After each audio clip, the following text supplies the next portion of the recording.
Well, we've got the final set, 2017 Southland Conference Tournament, and UCA joins ACU in the final. Jeni Jones-Chatman, we talked a couple days ago, but now a different circumstance. 5-set thriller, both matches here today I thought were fantastic.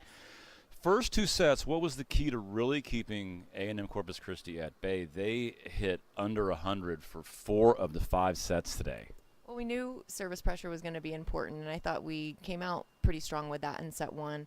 In set 2, we had way too many service errors and got away from the service pressure that I think we were creating.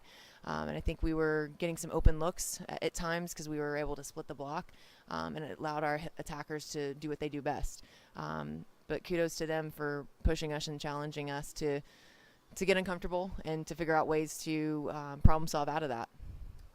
You brought up the serving pressure, and we saw an interesting tactic by the Islanders in this match with many, many, many short serves, especially by Madison Woods to your front row.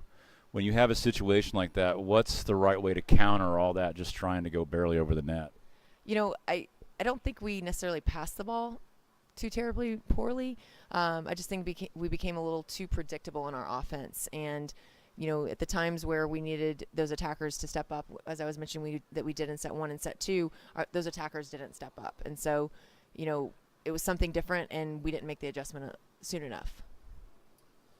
Haley Tippett, I talked to her a minute ago. High kill day, high error day, but the girl just kept on swinging, and she put up 21 digs too. Talk about her all-around game. I mean, there were times where she kind of got frustrated and hit a bunch of balls long, but boy, she just kept the arm swing going. She does, and you know that's what you love and that's what you hate about Haley at times.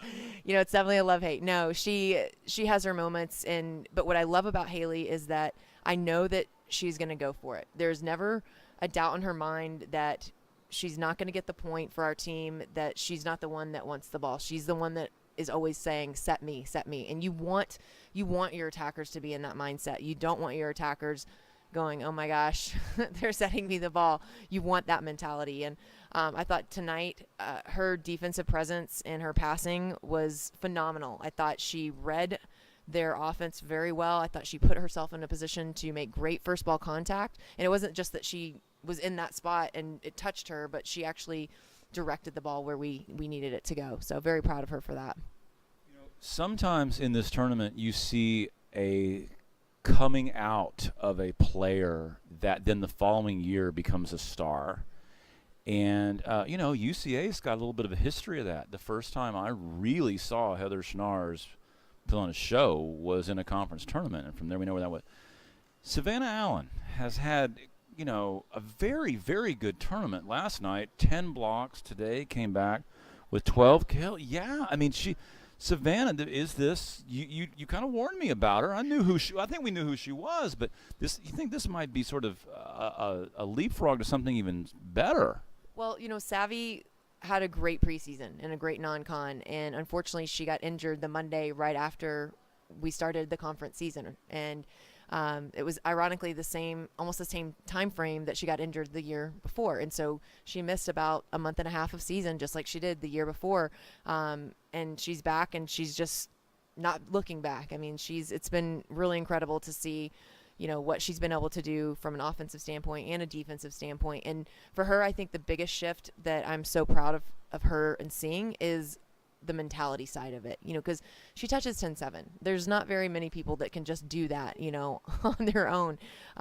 So we've always known that she's had this great ability to hit over people or to be this huge, massive block and presence. But now she's starting to put together, and she actually believes it now. You know, she's bought into the fact that, yes, I'm a good player, and I can take over a match, and I can control a match, and I can put my team on my back and make things happen. And I think, you know, we saw that at the last time we played McNeese at our place. She really turned it on, and since that match, she has just kept going. I mean, she's been this freight train, and I'm just so proud of her for that mentality, because again, the physical skill set is there, you know, the knowledge and the volleyball cue is there, and now she fully believes it. You know, DSs don't get enough credit. I've always tried, I mean, despite our loss, I went to our freshman DS who had 18 digs. Hines was really good. sent her a note through Twitter. I thought Rayna Jefferis played a good 17 digs. She and Doss combined for 30. You and I kind of talked about your back row 2 days ago, but Rayna, I thought, had a big contribution in this match too. She did.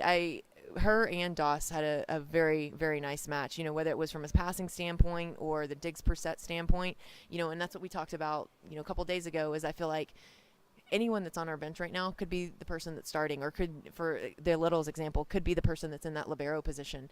And that's just a credit to them and all their hard work that they've done in the off season and throughout preseason, and that it's all about team. It's not about, am I playing, am I the one getting the stats or what have you. It's about, this is what we're doing for a team. And sometimes it may be me on, and sometimes it may be you on, and it doesn't matter. If it results in the win, then we're happy for it.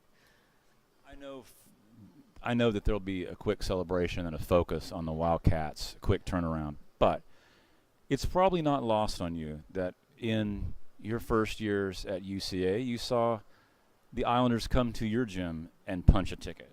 And now you're in their gym, have defeated them, and are one win away from punching a ticket. Have you thought about that kind of tide turn of visiting venues here? Honestly, we haven't put much stock into that because our focus has just been whoever that opponent is and in that moment.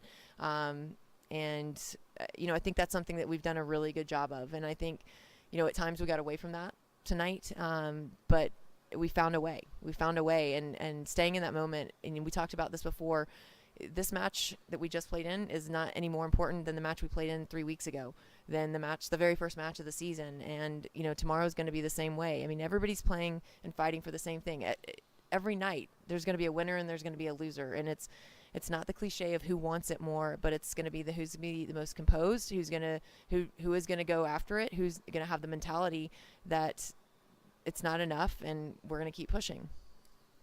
I think you're right, but yet you face a team that can throw and has thrown caution to the wind. I mean, you're talking about a team who, had to win a tie break to get in, beat a number one seed, played with reckless abandon. I'm not saying they're playing over their head. They're playing very, very good volleyball. The match before you, I thought, was as good a match as to that point we'd seen.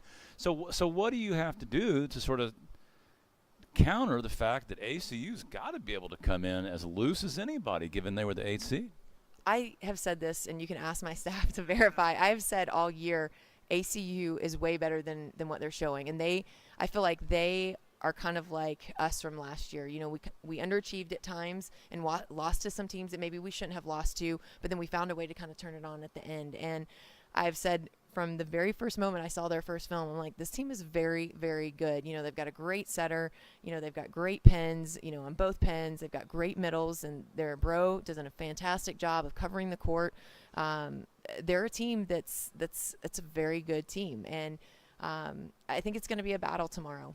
I honestly think it's going to be a battle tomorrow. I mean, the energy that they're playing with, the fight that they're playing with is a really special moment. I've been on that side, maybe not as the 8 seed, but as a 5 seed and going in and doing it. And it's a very special moment to be a part of. And I know their coaching staff is so proud of them, and it's fun to see teams compete and to rise to the occasion. Chance to compete tomorrow at 3 o'clock for the right to be in the NCAA tournament and represent the Southland Conference there. ESPN 3, Jeni Jones Chatman, thanks for being willing to sit down and chat. Thank you. Appreciate your support.